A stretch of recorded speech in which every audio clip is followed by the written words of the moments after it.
ஒரு காலத்தில் மன்னர் ஒருவர் இருந்தார்.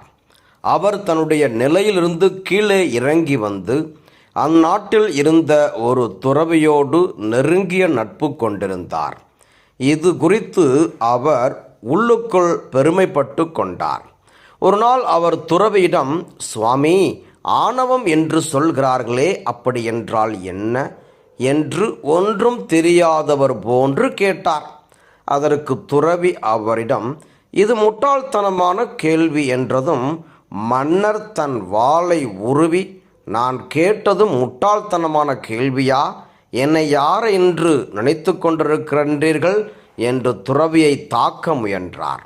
அப்போது துறவி அவரிடம், இதற்கு பெயர்தான் ஆணவம். ஏனெனில் தாழ்ச்சியோடு இருப்பவர் எத்தகைய சூழ்நிலையிலும் தன்னுடைய நிலையிலிருந்து மாற மாட்டார். அவர் தன்னுடைய நிலையில் மிக உறுதியாக இருப்பார் என்றார்.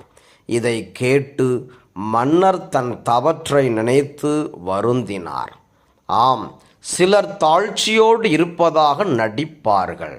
உண்மையான தாழ்ச்சியோடு இருப்பவர்கள் ஒருபோதும் தங்கள் நிலையிலிருந்து மாற மாட்டார்கள். இன்றைய இறைவார்த்தை எது உண்மையான தாழ்ச்சி, தாழ்ச்சியோடு இருப்பவர்களுக்கு கடவுள் எத்தகைய கைமாறு அளிக்கின்றார் என்பன பற்றி கூறுகின்றது. பசுத்தோல் போர்த்திய புலி போல் சிலர் தங்கள் ஆணவத்தை உள்ளுக்குள் மறைத்து வைத்து கொண்டு அதை தாழ்ச்சி என்ற போர்வையில் வெளியே காட்டுவார்கள். இதற்கு பெரிய உதாரணமாக வருபவர்தான் நற்செய்தியில் இயேசு சொல்லக்கூடிய பரிசேயரும் வரி தண்டுவோரும் ஓமையில் வரும் பரிசேயர். இந்த பரிசேயர் கடவுளிடம் வேண்டுகிறேன் என்ற பெயரில் வரி தண்டுபவர் மீதான தனது வெறுப்பை உமிழ்ந்து தன்னை பற்றி தம்பட்டம் அடிக்கின்றார். இவ்வாறு அவர் தனது ஆணவத்தை வெளிப்படுத்துகின்றார். இதற்கு முற்றிலும் மாறாக வரி தண்டுபவர் தனது தவற்றை உணர்ந்து வானத்தை அண்ணாந்து பார்க்க துணியாமல் கடவுளின் இரக்கத்தை இறைஞ்சுகிறார். இதனால் அவர் கடவுளுக்கு உகந்தவராகின்றார்.